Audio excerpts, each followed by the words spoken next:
Hello, everyone. Welcome. You are listening and watching simultaneously the Rashkin Report Perspectives and also Silicon Curtain because here is Jonathan Fink and Yuri Rashkin. Hey, Jonathan. Wow, you are, Uh, geez, welcome. I'm so excited it's to see good you to because be you're in a here. place. Where are Not just you? not just on Thanksgiving, but here I are in Kiev. Kiev. I'm practicing my pronunciation there with the drawn out. But yeah, Kiev. Yeah, so the spelling isn't the only thing that changed. Now that the pronunciation changed as well. We have to fall in line with the local version, exactly. It's Which it's is a just challenge for Anglo. It should be easy for you. You've got the Lenin and Mm. Kiev. It should be a breeze. I know it's one of my specialties is to say letter E. Yeah, because you have to just kind of extend your jaw a certain way. But if you were born that way, then you're just Lady Gaga or from Russia. Okay, my goodness. So, Jonathan, I wanted to check in with you to talk about this one big scandal that is like blowing up, but it's weirdly blowing up because the Witkoff gate, Witkoff affair, the Plyonki Witkoff, all of that is blowing up in Russian differently than in English. I feel like it lands in English a little bit of a thud because Trump is saying kind of like, well, this is business as usual. And there's again no nurses or police officers that are going to come in and arrest anybody and or retreat or anybody. So it's kind of like what is going on? And yet in Russian, in Ukrainian, I presume it is a huge deal. What are your thoughts? I think it is a huge deal, except that I think Ukrainians hope or believe that their leadership is not going to fall into a Russian psychological operation and give everything away.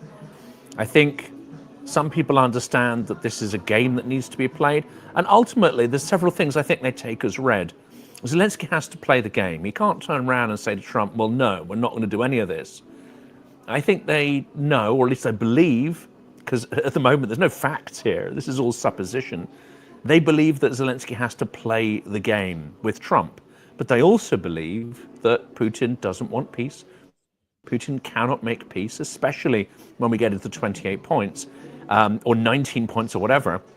Putin is almost certainly not even going to be able to agree the harshest possible settlement, which is the original 28 points.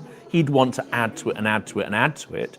But actually, the version that Russia's going to be presented with is going to be, I won't even call it the watered down version, it's the version that moves, nudges towards something that's vaguely recognizable as justice, not security. We'll come on to that. But of course, Putin's not going to accept that. If the 28 points with all the addendums he was going to add to it was barely acceptable, then anything that in his eyes not just waters it down, but turns it into a humiliation for Russia is not going to fly. I think most Ukrainians are just like, the bombs fell, the bombs are falling, and the bombs will fall. This is not going to change. So they're just cracking on as normal, building drones, investing in tech, living their lives, carrying on, protecting themselves as much as they can. I don't think anyone here believes this is going to end. So maybe this peace stuff isn't such a big deal here as it is to the West. I think we're getting ourselves in a complete kerfuffle about it. That may, I'll bounce this back to you, that may be part of the psychological operation, part of the cognitive warfare that this, I think, forms part of. Well, I think that it's hard to even, there's an angle to everything. A psychological warfare is a big term, but I think that what you're describing when it comes to behavior of Ukrainians who are just kind of going on with their life as if this is an ongoing problem that's not necessarily magically going to end tomorrow. No matter how many times I get asked, by Ukrainian journalists saying, "Is this war going to end by the end of the year?" No. Um, No, no. but last week I went to see Timothy Snyder and Rachel Maddow here in Chicago, and it was really awesome because they're relaunching the MSNBC channel as MS Now, and so they have a couple of events. And so in the one in Chicago, I was close, we went to see it, was awesome. And it was interesting to observe Timothy Snyder in terms of his approach to what the audience, where they were at, because as he said, he kind of examines the situation and then offers his observations and notes that he feels are needed, which is great because he pays attention. But people were like in a state of panic, near panic. People were asking question, at what point should I consider leaving the United States? Because things they're so terrified of what's going on. And Timothy Snyder says, well, basically what you said, be like Ukraine. You have to just look what they're doing there. They're just going on with their day and they're doing things that they need to be doing. And so kind of don't panic. And I think that's an important part of this. Don't panic, but don't be afraid. Terrible things, and this is going to sound bad, terrible things are guaranteed to happen. Terrible things will happen. But don't be afraid, because being afraid of them is part of the cognitive warfare. It's part of forcing you to surrender in advance. This is another phrase that Timothy Snyder uses. Don't obey in advance, don't surrender in advance. What we're seeing in this, all these discussions around the peace plan, and this is some people are going to be upset by this. Anyone who is amplifying the so-called peace plan debate, anyone who is arguing the nuances of it, and that includes most of the media, most analysts, and most politicians, my view is they are all feeding into a Russian psychological operation, a piece of cognitive I don't warfare. know, because I can't help it, because that's what people are asking me about, and then I have to say, but at least I try to say. I'm not pointing the finger at you necessarily, but I mean those who are taking the proposals as if they're real, those who are taking the proposals as if Russia is serious about those and is entering into a serious negotiating stance, that is when they're falling into the operation. I think what you're doing is pointing out that actually, based on Putin's psychology, history, pattern of behaviors, this is not going to fly. That, I think, is skirting around the edges of the operation. But most of the media are not doing that. They're talking about this as if peace is around the corner and that this is a genuine process and that Putin is going to negotiate in a Western style. None of this is going to happen. In fact, we're in Kyiv. We're expecting, it's been quiet last night, it's quiet the night before. So the 2 nights I've been here is been extraordinarily quiet. It was pretty noisy the night before I arrived, but it's Thanksgiving. Putin's psychology is whenever he's seen to give concessions, or whenever he feels that he can humiliate his adversaries, or when he feels that his adversaries are weak, he always lashes out. So my expectation is that the bad things are coming this way. And part of the reason bad things are coming this way is because so many commentators in the West are talking about peace and Russia's stance on peace as if it's real. And yet it's not. It's a psychological game. It's part of the warfare that they may think ultimately will result in something, but what they want it to result in is a maximalist victory, including all of the 28 points, plus a bunch of points they haven't even probably dreamed up yet. All of this is part of an operation to psych us up, to weaken us, to the point where we're ready to give in, to the point where we're desperate, running around like headless chickens, as you've described.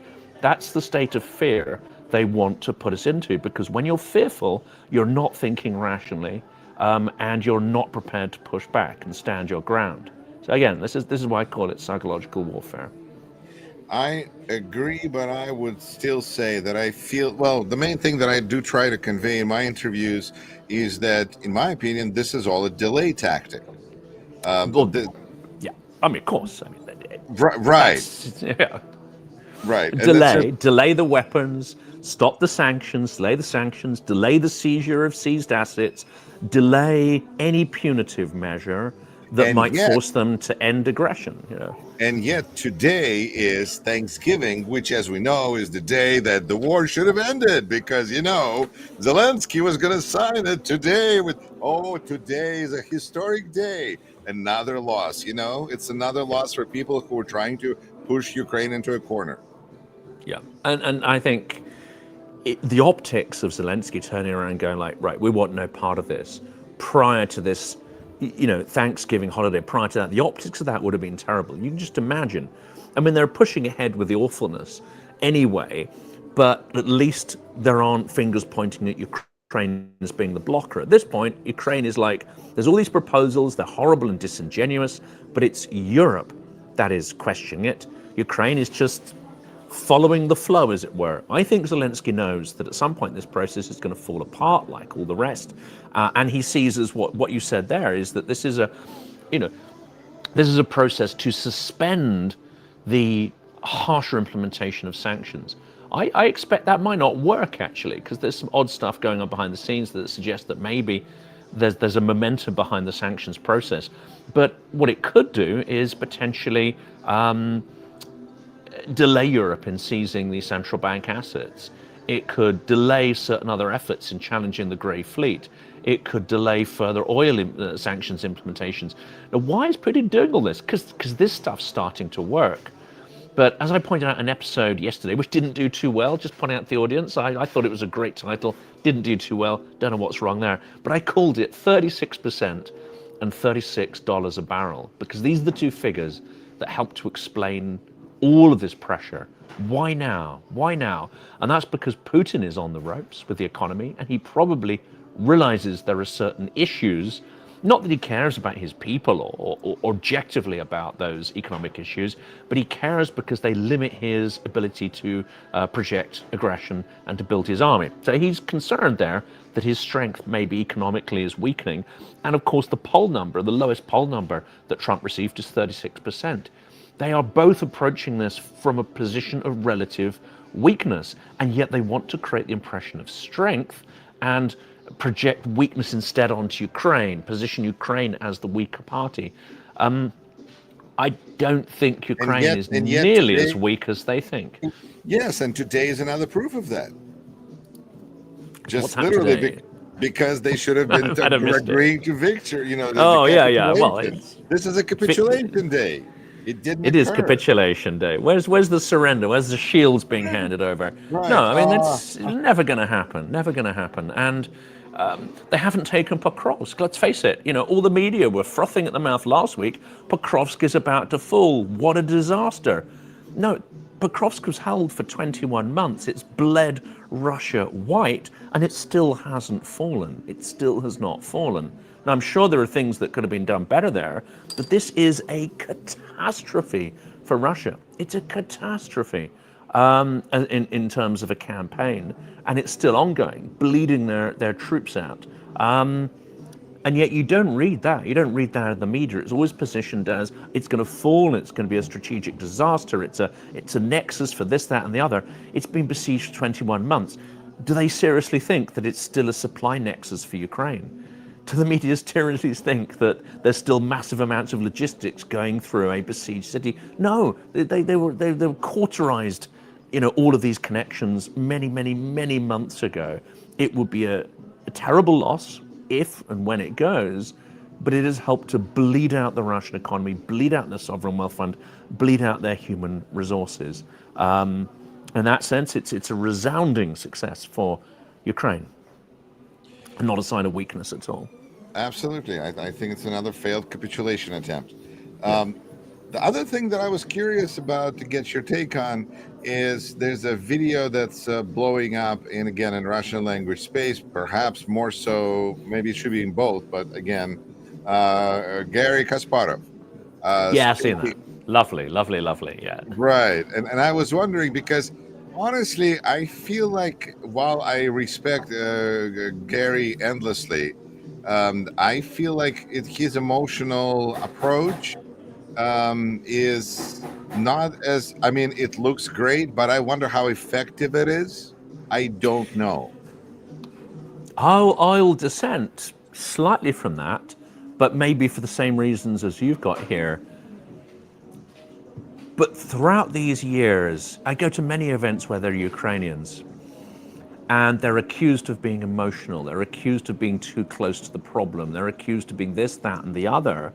Here I am going through the same, exactly same, yes, trope. And yet, Ukrainians are some of the most emotional in a human sense, but some of the most analytical and, I won't say detached, but able to think philosophically and strategically about what they're saying. What they're presenting, and in many of these events, what they're presenting to the Western audience is the reality as they see it. And that reality is so much more in focus. It's not the blurred, fuzzy image, unfortunately, that most of us have of what the threat, or most in the West have of the threat. They have a clear, unimpeded image of what Russian imperialism is like and what it's like to be attacked by Russia, what it's like to be occupied by Russia. They know, and they're explaining a reality. They're also extrapolating for that strategic conclusions, that if we don't stop Russia, this is what they're going to do. And I've been in so many audiences where that message is just too strong, it's too harsh, even though they're not actually using emotional language. It's almost like organ rejection. You know, it just, many Western minds cannot face it. I think what Gary's doing here is trying to break through in a different way. In part because our life here is so good that it's hard for us to imagine how things could be so bad for so long that people would really feel like this is an appropriate way to speak about somebody. And yet, you know, like, but if you look at how Americans are speaking and feeling about Trump now versus 10 years ago, there's a progression or regression or whatever. So it's just that those steps that the Westerners did not go through, and I wish we never have to. This, I feel like Zelensky. I feel like you should never experience this. Trump goes, no, don't tell us what we're going to feel. We're going to feel great. It's going to be great. Yeah, it's going to be lovely. Okay. Yeah, so I hope we never experience this here. But again, kudos to you for being in Kiev these days. Wow. There's lots of stuff going on. You know, it's good to be here to make connections as I have for future interviews. But I always come with a very specific purpose in mind. This time I'm helping a friend and colleague of mine to research a film he wants to make about the drone warfare. And again, I think this is absolutely pertinent. We met today. I won't say the name because it's, you know, I don't have permission to use their name. But I met someone who's a visionary on the drone warfare who was describing what it would be like years before it actually happened. And you know, she will say that there were very few in Ukraine who were receptive to it. You know, even around 2014, 15, prior to the drone war that we see in the full scale. And it was only a couple of years into the full scale that really, you know, this ecosystem of drones really got going. She was describing that ecosystem and its impact and the societal mobilization you need, not just to win, but to just counteract the aggression that's coming down the tracks. She predicted it all, was ignored, and has carried on doing it. But everything she said pretty much has come to pass. This is the point now where I think Gary is correct. Being polite, talking in the diplomatic, reserved language of Western think tanks, of NATO and all the others, none of this has worked. If you describe a reality that they're instinctively going to reject or feel doesn't relate to them, it really doesn't help anymore to use the language also that allows them to dismiss it. But the language almost you have to scream in their faces already, you know. Yes, but Ukrainians can't do that. Gary maybe can. It's a language of accusations. It's a language that puts people on defensive. It makes them justify themselves instead of just wanting to help. And I feel like it's just, I don't know that, I feel like there's a more effective way of delivering the message for the audiences so they can hear it. But at the same time, Yuri, how many years of that other approach? And where are we? We're still asleep. We haven't taken the frozen assets. We are waking up. We're not prepared. No, I think part of my big point is that the world is kind of the way it is, and we have to function in it. And to some extent, the West is never going to wake up like we want it to, and that's, you know. But we have to do what we can to it will get a wake response. Up. My colleague here uses the example of Jaws. Like there's the scientist, if people remember Jaws, who's like telling everybody there's this big ass, you know, shark's going to come along, and he's trying to tell people how to prepare for it, and no one wants to listen. And he comes out with the line, well, no one's going to do anything until it comes up and bites you on the arse. Well, the West will do something about it, but it'll only do it when the drones are dropping on cities, when missiles are But dropping on our that's not cities. Gary dropping on the cities. That's drones dropping on the city. Yes, it is. I think he would feel that at this point he's been remiss unless he tried to, force that thing. Because ideally, if we prepare for this ahead of time, we can prevent some of the destruction, some of the misery, some of the death, and actually the scale of reaction we're going to have to come up with when it does happen. We are in some ways more asleep than we were in the 1930s.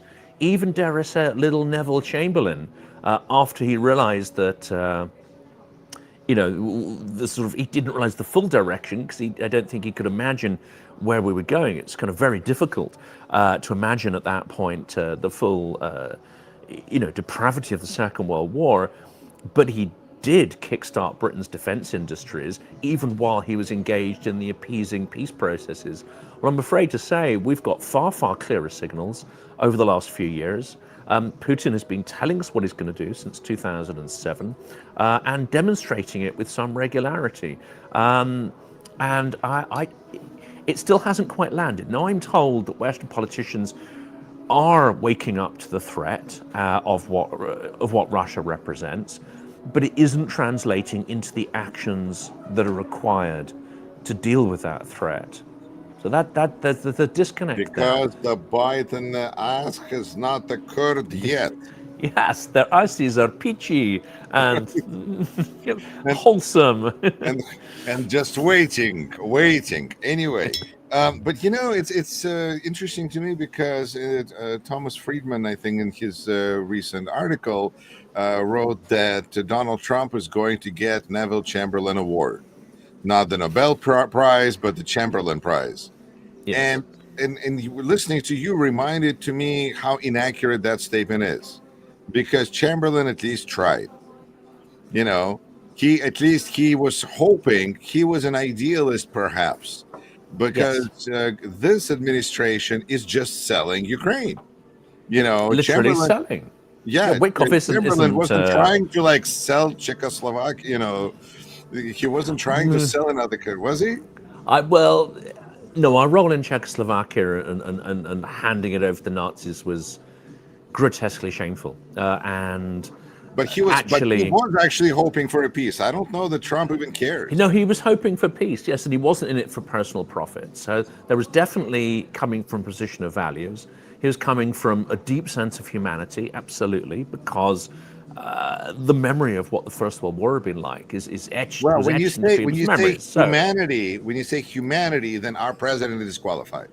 Yeah, they're coming from a different place. I think he doesn't deserve the Chamberlain Prize because, as you say, it's far more shameful what he's doing. It's so venal, corrupt, so lacking in humanity. I think he doesn't deserve the Chamberlain Prize. Something, maybe the Chamber Pot Prize. That's the one beneath it. Yes, the Chamber Pot Prize versus the Chamberlain. Chamberlain. It's getting worse, though. I just literally logged on, and this will be my episode tonight. It seems that Rubio's had another fantastic brainwave, or brain fire, however you want to position it. I don't know where it's come from because this is still just breaking. They now seem to be proposing a peace treaty, an adapted set of peace conditions, but the security part of it is suspended based on accepting the so-called peace part. Well, hang on a second. The only point of having a peace treaty is to have a viable security. Otherwise, really? What exactly is going to stop Russia from literally attacking 5 minutes after the fortifications in Donbass are handed over? Yes. And by the way, that won't happen because I don't know this for sure, but if you're local military commanders and you fought for 21 months over Pokrovsk and it hasn't fallen in all that time, are you going to hand over the territory behind it with the 3 layers of defensive fortifications and the trenches and the ditches and the dragon's teeth? Are you going to hand all that over so the Russian army is now facing open fields with no barriers and no? Are you going to do that? No, local commanders will not do that. Then you have a revolt. You have a revolution. Simple as that. I gotta actually. The story broke a few like last night before I went to sleep, so I managed to put out a video about it in Russian. It's doing quite well, but I think this is a real slap in the face to people who had hopes for Marco Rubio. They're like, "Oh, he's an adult. Oh, he'll behave reasonably." Listen to this. Hold my beer, said Marco Rubio, and said, "Oh, by the way, no guarantees." That's it. I mean, I have to say, who was expecting adult behavior from him? Now he's already shown he's not as bad as Vance in terms of doing a 360, because we remember Vance once said that Trump was America's Hitler. Well, he seems perfectly happy to fulfill the role of, think of your favorite Nazi and which role he's modeling himself on. Yes, we thought Rubio was not quite at that level, but he clearly has no spine at all. It is Kellogg I'm disappointed with, because it's quite clear that Kellogg has some understanding of the situation, and faced with huge pressure, fine, he leaves the team. I get that. He's forced out. He has no effect anymore, or he's come to realize how little effect he possibly had throughout. But that's the point where you speak out. That's the point where you take a brave stance and say, right, I've seen it from the inside. This is what it's like. Has he done that yet? I don't see any sign of that. Wait, first of all, I would like to know if you have any information. Is Kellogg stepping down? Is this his desire, or is he being pushed out? And second of all, I think that he will do what you say. Well, maybe you're closer to the source. But then the part that I think is important about the speaking out, I suspect he probably will do that once he's retired. That seems to be the style.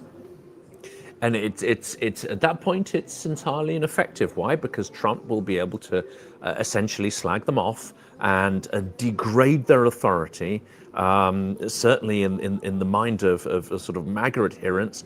And then whatever they come out with can then be labeled conveniently as, he was a secret Democrat, and he was a rhino, and he was this, and he was that. It's a highly ineffective pattern. It is effective in this sense. And I heard it from Ben Hodges most clearly.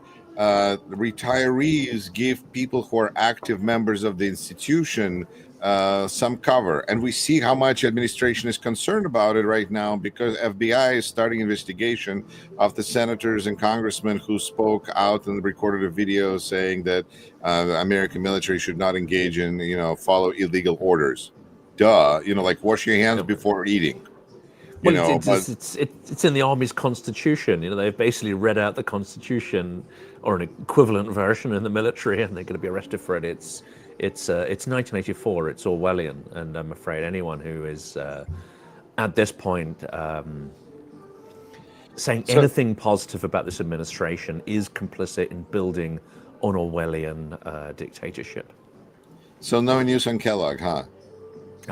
No, I mean, his daughter, maybe stuff will leak out via his daughter, who is involved in Ukraine, is perhaps based in Ukraine, I heard. So it'll be interesting to watch her as well as him and see what leaks out. But I suspect, he'll follow the pattern. He'll wait until he's got a nice, chunky book deal, and it will come out months after it would actually have been effective politically. Absolutely. What about Driscoll? Are you hearing anything about that character besides the fact that he's the best friend of Vance and an investment banker with no diplomatic experience? No, he's the military guy, isn't he? So he has got some supposed military experience. Is that right? So that is also, he's not, I believe he earned second lieutenant or something pretty. So he's not actually super senior. Now, his role is becoming more and more murky, or more and more something we should study.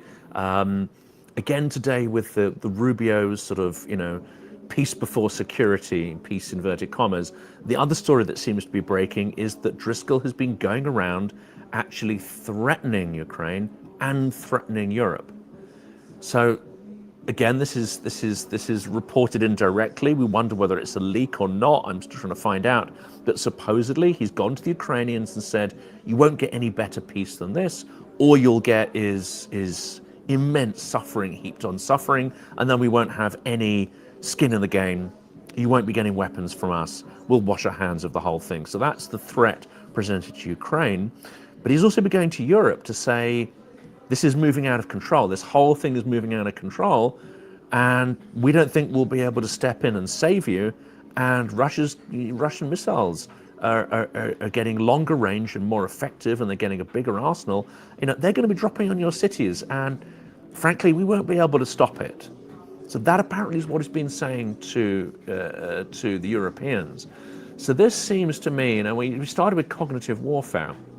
It seems to me that the US team is, whether it's consciously done or not, are conducting cognitive warfare operations against Ukraine and Europe on behalf of Russia, whether they realize it or not. And Driscoll seems to be a key part of this.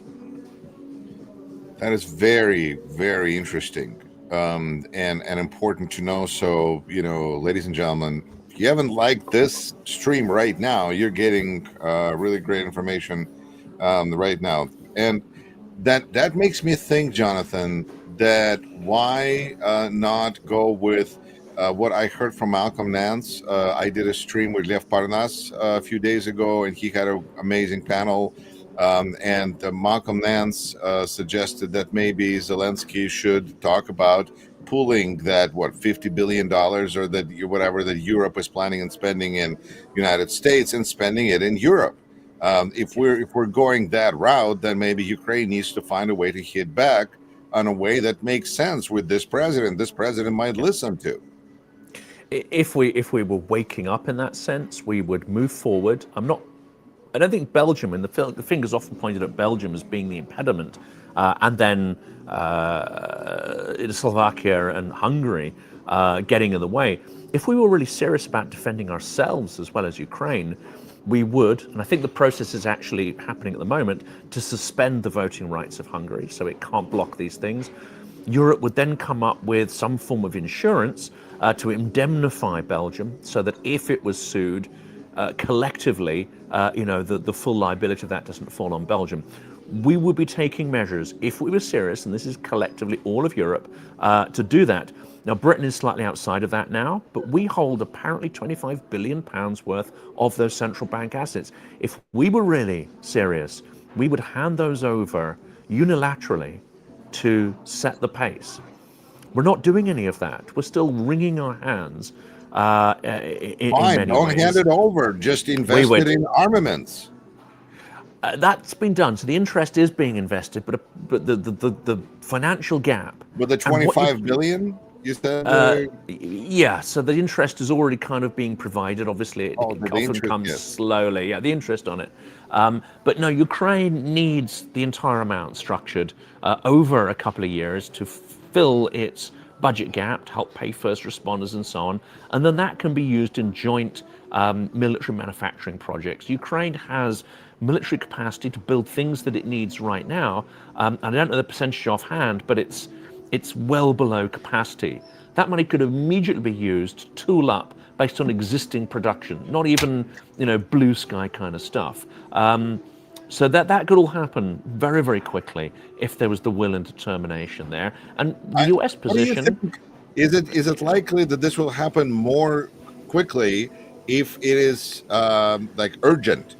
Like maybe they're, because we see with American politicians, nothing happens until it's urgent, and then it happens. And this is where maybe Putin is making a bit of a problem well,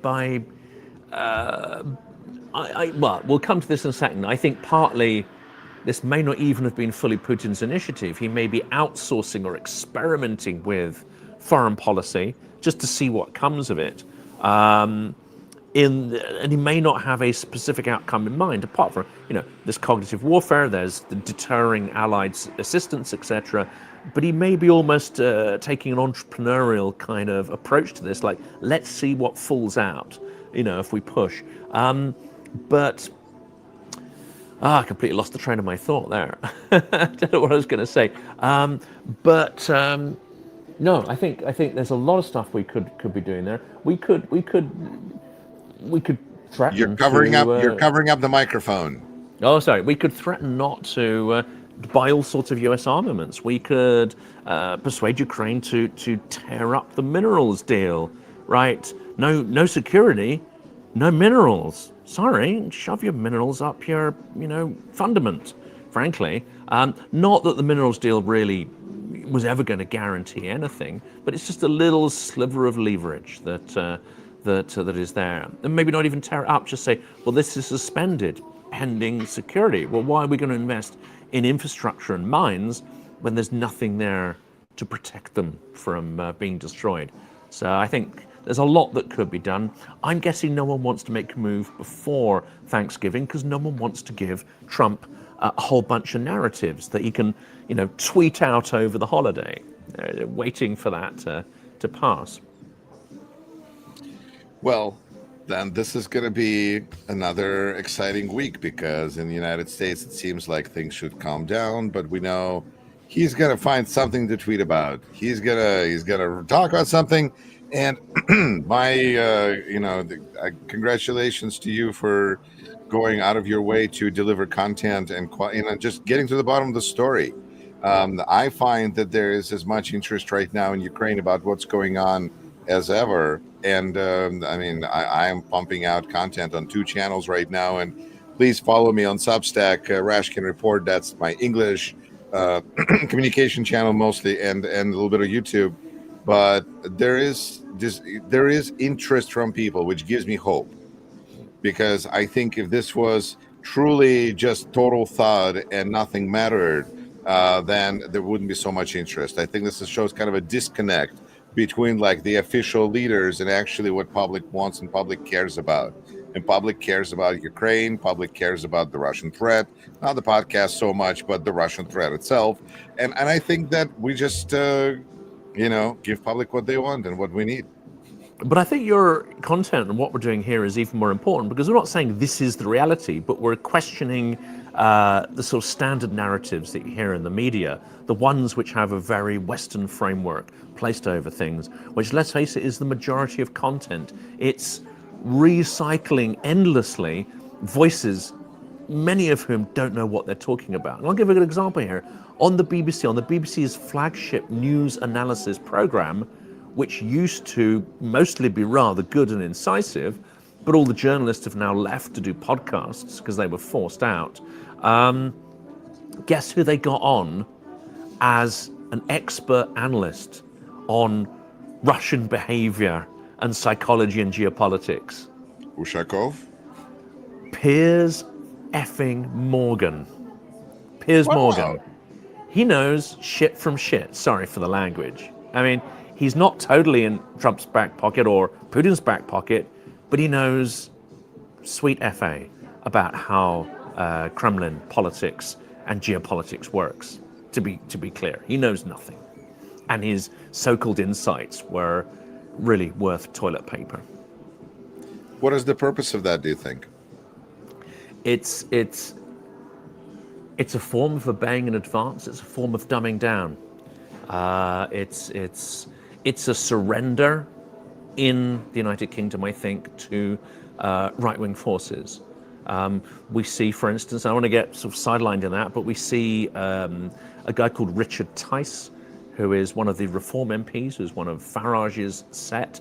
They've only got 5 MPs, and yet he seems to be all over BBC media streams, snippets, clips, shorts, all over, blown way out of proportion compared to their actual representation in the parliament. And there seems to be a surrender in advance to the impending right-wing storm, let's say, the oncoming storm.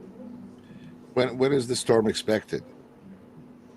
Well, if certain journalists do their jobs, and I know there are a few fabulous people who are on the trail here, they will find out enough dirt on reform to stop it in its tracks. I think that is the best hope.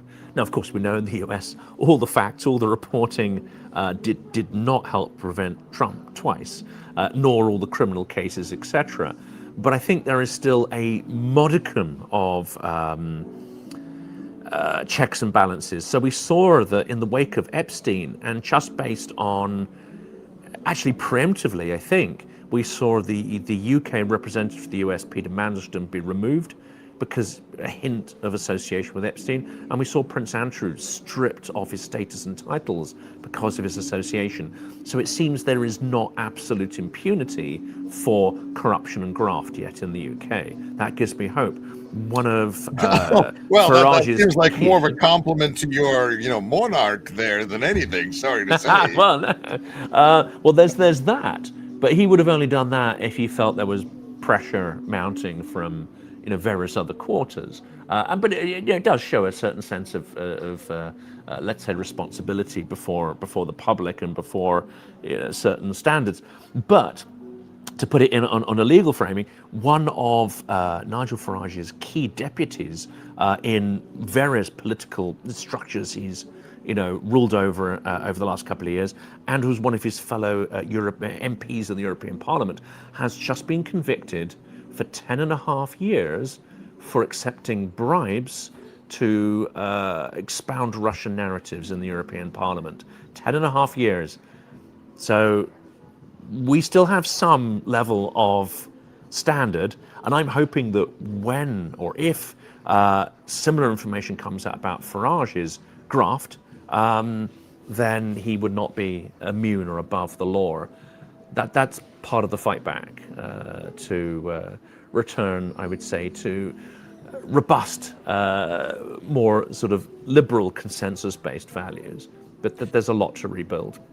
Well, just looking at the BBC situation and this acquiescence in advance, what is the date that they're looking at as a possible advance of the real time when they would need to be expected to be obeying instead of doing it in advance? Is there an election that they're looking forward to? Or?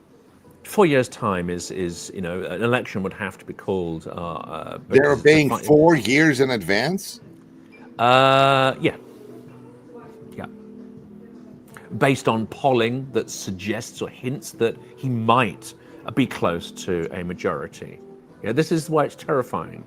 This is why it's terrifying. It's obeying in advance based on an expectation from polling data.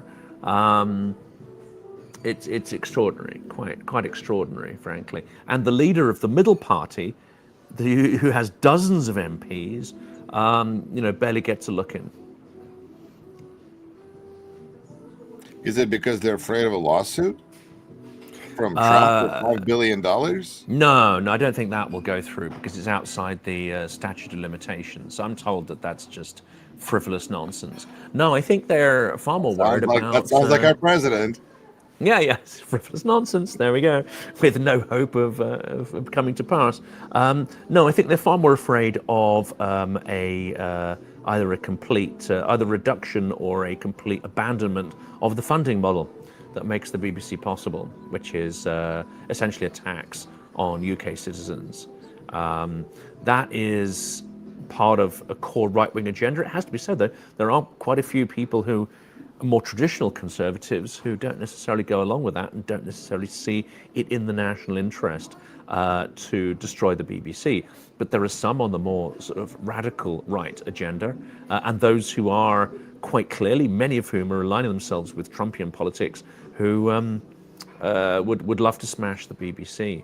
Ironically, of course, some of them have, it turns out, shares in private media companies, including GB News, which is the British version of Fox, or KGB News, as I like to call it. I shared that term with a Ukrainian journalist. They thought it was hilarious because they were quoting GB News. I was like, there's just letter K according to Jonathan Fink that's missing. That's great.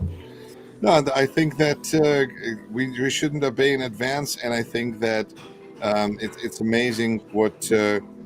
on one hand, people go, we don't live in this kind of a horror, don't tell us about it, don't scare us. But on the other hand, it's remarkable how quickly and easily people get scared. It absolutely is. And, we're going to go into this thing in more detail in future conversations. So the person I met today foresaw drone warfare, a bit like if you read H.G. Wells, who foresaw modern warfare before Guernica, etc. He was writing after the First World War about what a future war might look like with aerial bombardment and so on, and very actually extraordinary foresight. And he foresaw tank warfare prior to the First World War. Well, This person similarly was able to describe in detail what this is going to be like, but also describe the societal mobilization that you need to sustain such warfare. She was talking about the role of civic society, the role of entrepreneurs, very rapid turnaround iteration, the integration of civilians into the military structure to actually allow these processes to happen. This is very poorly still understood, I think, in the West and even in Western militaries, to what extent Ukraine's victory and to what extent the drone war that is holding Russia at bay is down to the input of civilians who've become militarized, not down to central government and its competence. This is very poorly understood. But she's now talking about the next war. And this is interesting. She says drones. Everyone thinks the next war is going to be like drones on steroids and autonomous drones. No, she says we need to think beyond that. Drones are just a phase that is holding the Russians at bay. The next phase of the war is cognitive. It's in people's minds. And we're already seeing the outline of that conflict. So everything we're talking about here, the dissolution of consensus and traditional politics, the extremism, the use of social media, the weaponization of narratives, she says we need to gear up because this is going to be exponentially worse even than it is now. So when we talk about, a liberal recovery, a recovery of consensus, we're not going to do it in calm waters. We're going to have to achieve this in a raging gale with, massive waves slopping all around us. But it only reminds that everything is a wave, and this too shall pass, and as I say at the end of every newscast that I read, that Igor Eisenberg writes, we do a countdown of how many days left, and right now I believe there's 1,150 days that are left until this the Trump nightmare is over. So we're, and so thanks to you, thanks to all of our viewers and listeners. I see that people are saying that they're freezing their butts off in the UK and Copenhagen. Thank you to everyone there, and Spain even. I don't know how people can be cold in Spain, but all right. Oh, sitting, at least they're cold on the beach, at the beach. All right, then I guess that explains it. Jonathan, thanks to you. Be safe. Take care, everyone. Thanks to everyone. Cheers, Yuri. Cheers.